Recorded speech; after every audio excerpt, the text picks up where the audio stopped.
as these poor trapped militia were the soldiers were trapped inside. 아이고, 안녕하십니까.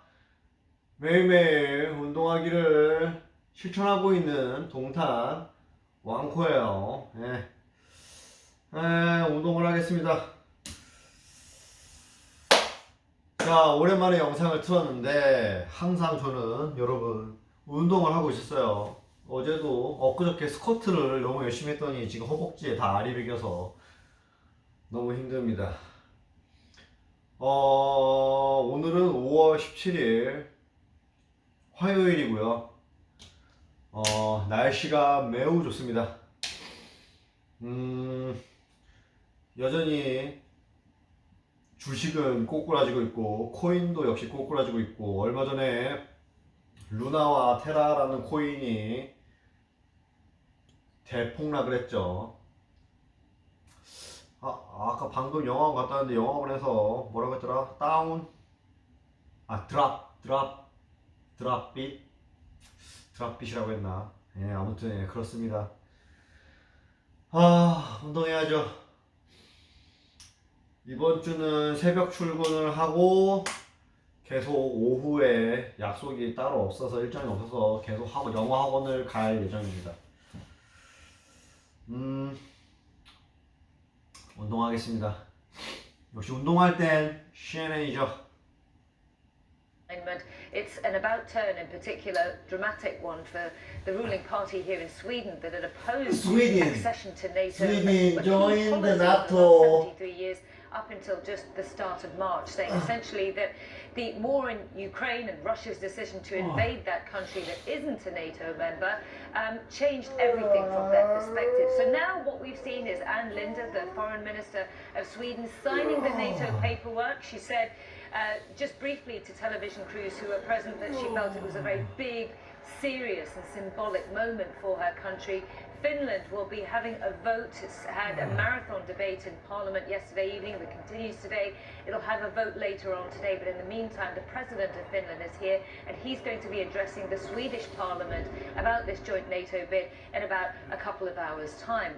Magdalena Andersson, the Prime Minister of Sweden, made it clear yesterday evening in a joint press conference in tandem with the leader of the opposition, as that sort of joint show of strength, if you like, that well, neutrality may have served Sweden well over the last couple of hundred years, but that was no longer going to be the case in the face of Russian aggression in this part of the world. And she also said they're ready for some retaliation here. Have a listen. Sweden will be very exposed during the time our application is being handled. Russia has said that it will undertake countermeasures if we join NATO. We can't rule out that Sweden will be the subject of disinformation and attempts at scaring and dividing us. But it is also clear that Sweden does not stand alone. Well, Sweden will have to, Sweden's already signed its paperwork. Finland will sign its paperwork probably today or tomorrow. But what they'll have to do is convince all other 30 member states of NATO to countersign that proposal and admit them into the club. And there is one that is holding out, that is Turkey. We've heard the Turkish president over the last few days say that he's expressing concerns about Sweden and Finland joining NATO.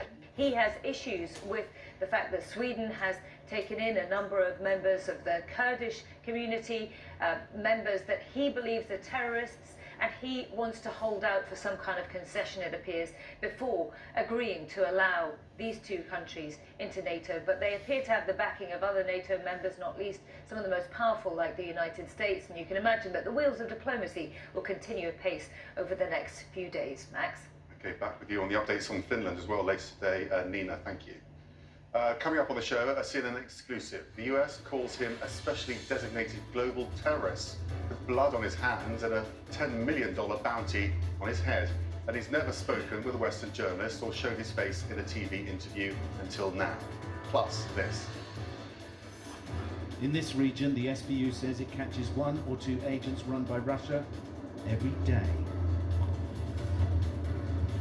And today's suspect is being watched. CNN is there as Ukrainian agents go after alleged Russian spies in eastern Ukraine. An exclusive report coming up.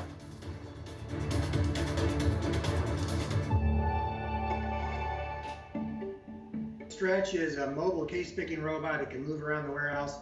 It has vision integrated with it, but it also has a manipulator. And so in terms of the jobs it's doing, it's the first manipulation robot that's mobile for the warehouse. We see the future being adding mobility to more and more dexterous manipulation. So right now we can manipulate a box, and that's still a fairly basic manipulation task. But if we build better end effectors or better hands, we might be able to start picking up more complicated parts, maybe playing a role, moving parts around a manufacturing facility instead of just a warehouse, or operating and doing repair work in a dangerous environment where a person can't go. Maybe you really need dexterous manipulation to figure out why a piece of equipment is failing, and it's clear across the country. And you don't have to go because a robot can be there.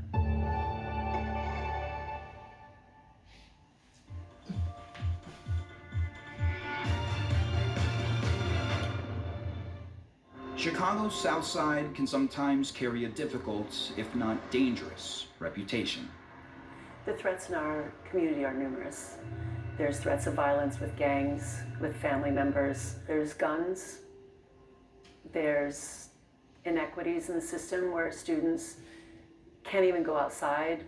But in recent years, a new problem has come to light: human trafficking. Human trafficking is something that affects every single person, no matter what age, no matter what gender, no matter what identity. It affects every single person. But inside the brick walls of the Curie Metropolitan High School, a talented group of students has decided to do something about it. The students are part of a collective called Performers for Change. They're led by dance instructor Melinda Wilson. Yeah. For the students, it's a chance to express themselves while educating their classmates. For Wilson, it's a chance to bring what some might consider a taboo topic out of the shadows.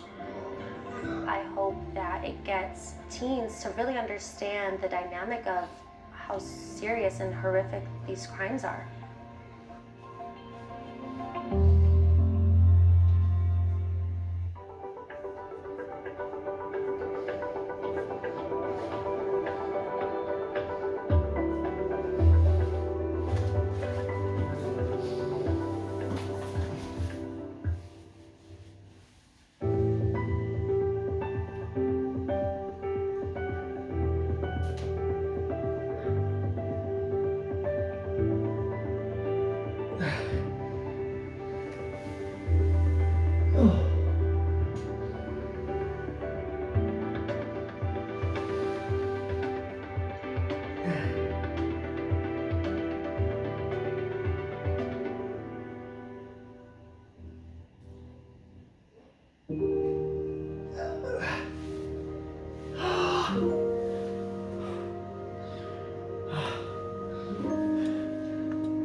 Now to a CNN exclusive. Afghanistan's acting interior minister is the deputy leader of the Taliban, and he has a $10 million bounty on his head. The US says he has orchestrated some of the deadliest attacks on American and coalition forces during the war. He's never spoken on camera with a Western journalist until now. CNN's Christian Amanpour asked him whether he considers America the enemy of the Afghan government. In the future, we would like to have good relations with the United States and the international community, based on rules and principles that exist in the rest of the world. And based on that arrangement, we have made commitment with them, and currently, we do not look at them as enemies. But based on their conduct, the Afghans have reservations about their intentions. From our side, the freedom of the country and struggling for the country's defense is a legitimate right, in accordance with the international rules. Currently, we do not look at them as enemies, and we have time and again spoken about diplomacy. We are committed to the Doha Agreement. Like the rest of the world, we want relations with them. We can find the rest of that exclusive interview on CNN.com, and you can watch part 2 later today on Amanpour. Chris Young will be reporting live from Kabul. Tune in at 1 p.m. in New York, that's 6 p.m. here in London, only on CNN. US President Joe Biden is sending American troops back to Somalia to counter the terror group Al-Shabaab. The order reverses a decision by his predecessor, Donald Trump, who withdrew all US troops from the country in late 2020. A senior US official tells CNN less than 500 troops will be deployed in consultation with the Somali government. CNN's David McKenzie joins me now from Johannesburg. A change in American policy, at least. So what brought that about, do you think, David? Well, Max, I think it's returning to a realization that you need to have, from the point of view of the US government, special operation forces on the ground to combat this Al-Qaeda-linked militant group, which has seen gains in recent months.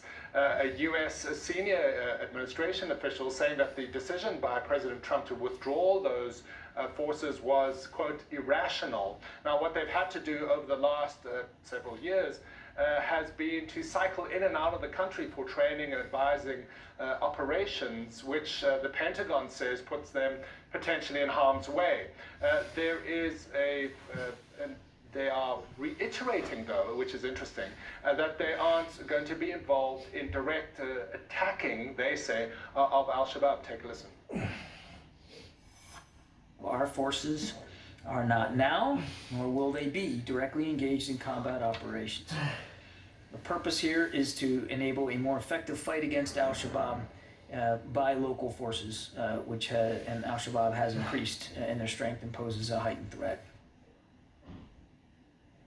That strength has been shown in recent months with an attack, a severe attack on an African Union force in early May. Max? There has just been a presidential election, hasn't there? It feels like to some that this is quite a coincidence that American support comes in after that transfer of power. Well, certainly the public recognition of this has come in after the transfer of power. It's hard to say whether it is directly linked, but we do know there was significant criticism, Max, of the outgoing president, of the infighting and the long-delayed election, and how many felt that was giving an opening to Al-Shabaab and other militant actors in the country to foment instability. There was a feeling that much of the focus of the government was in that politicking and not securing zones. We're still far away from where we were pre-2011, when Al-Shabaab controlled large sections of the capital, in fact. They were pushed out, but there is a fear that these gains need to be consolidated before a slip further into insecurity. Max? Okay, David McKenzie, thank you. Coming up, the cost of treason in Ukraine. What happens to alleged spies suspected of helping Russia target Ukrainian forces? Our exclusive report just ahead. And Europe's top diplomats met in Brussels but failed to get another round of sanctions against Russia. We'll explain why. What do you see when you look at the surface? Just that, the surface. It's when we dive in that discovery begins. Gathering and dissecting data, predicting trends, and projecting risk. Setting aside assumptions and questioning everything, from how we do our work to what our work can do. Down here in the depths, a new world of possibility emerges. Essential intelligence from S&P Global takes you here, providing the data, technology, workflow solutions, and expertise you need to push below the surface and plumb the wonders beneath. Because a better, more prosperous future awaits. It's yours for the seeking. S&P Global. Seek and prosper. Advancement. Adaptation. New Marketplace Middle East. Travel and tourism trends in the region. Marketplace Middle East. Saturday on CNN.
travel the world.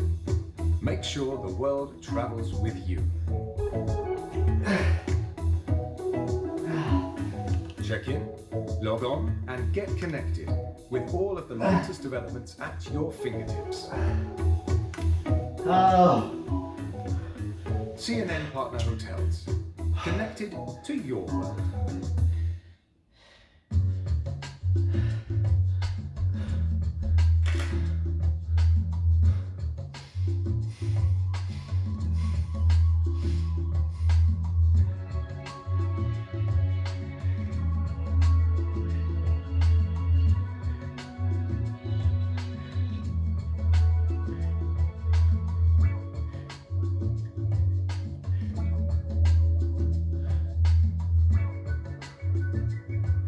I'm Nick Robertson in Helsinki, and this is CNN.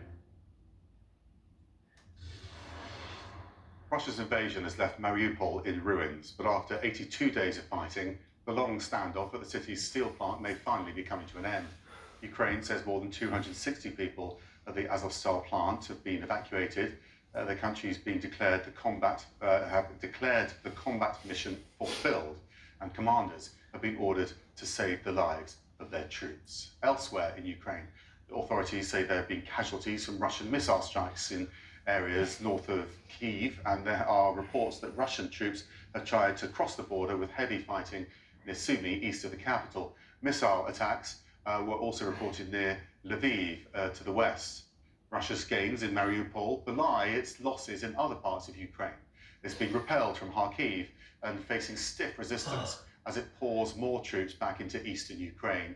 And near Kramatorsk, Ukrainian agents are hard at work rooting out people they allege are Russian spies. CNN's Sam Kiley has more in this exclusive report.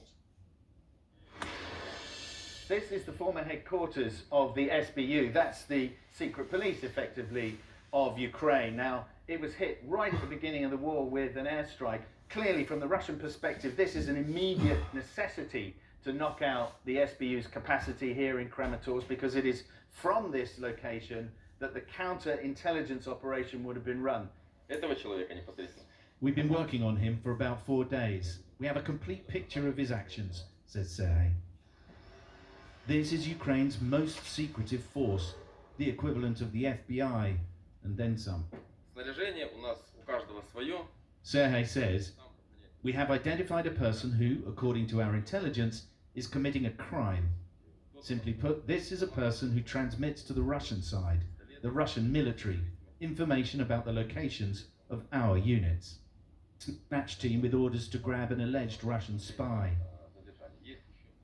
The SBU says that spies feed a stream of information on troop movements and details of targets to Russia's aircraft and artillery. In this region, the SBU says it catches 1 or 2 agents run by Russia every day. And today's suspect is being watched. He's ours. There he goes, having a smoke. Всем внимание. Зеленые штаны, черная кофта. All units, green pants, black sweatshirt, 1000.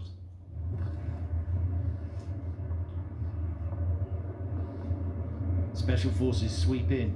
Resistance, pointless.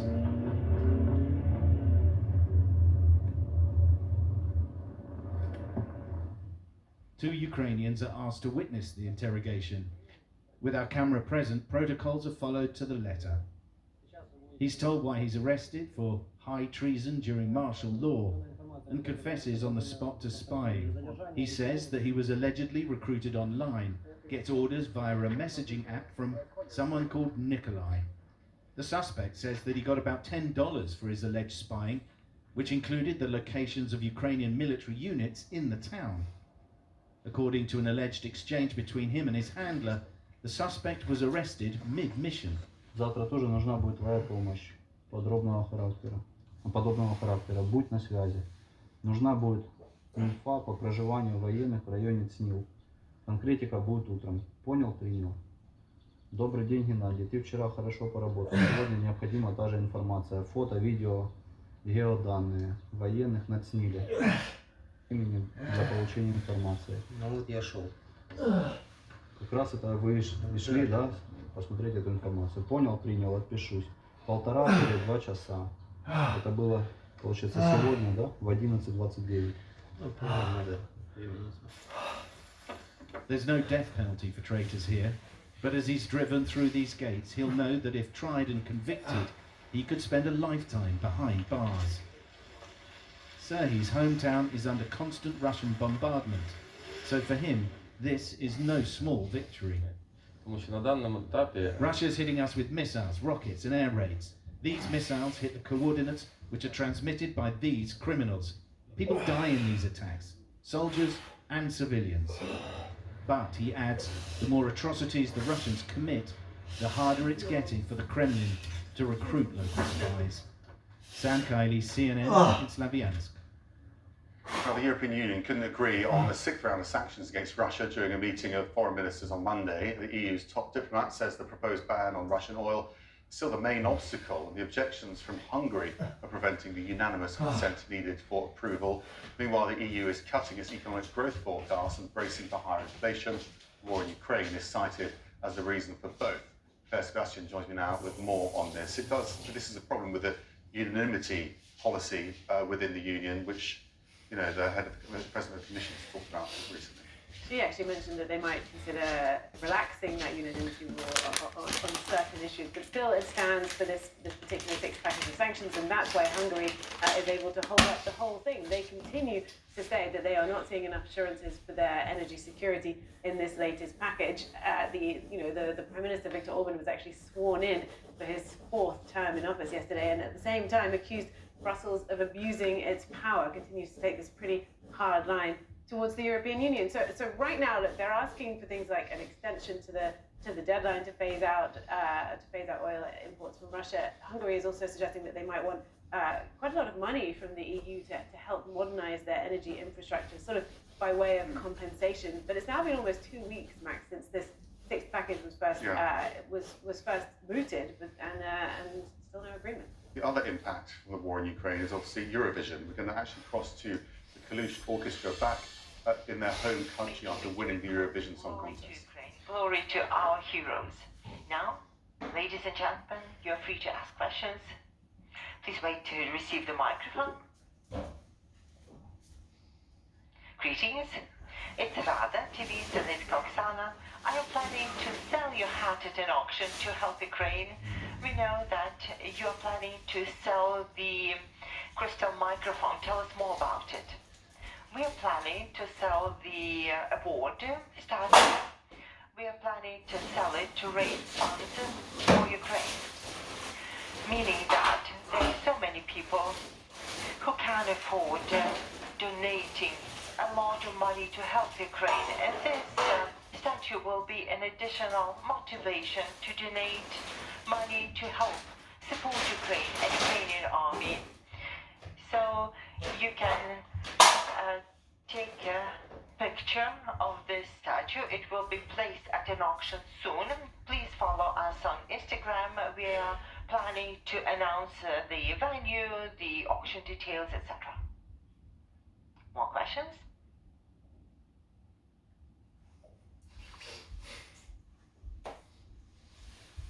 Oksana Laboyka, TV channel Ukraine.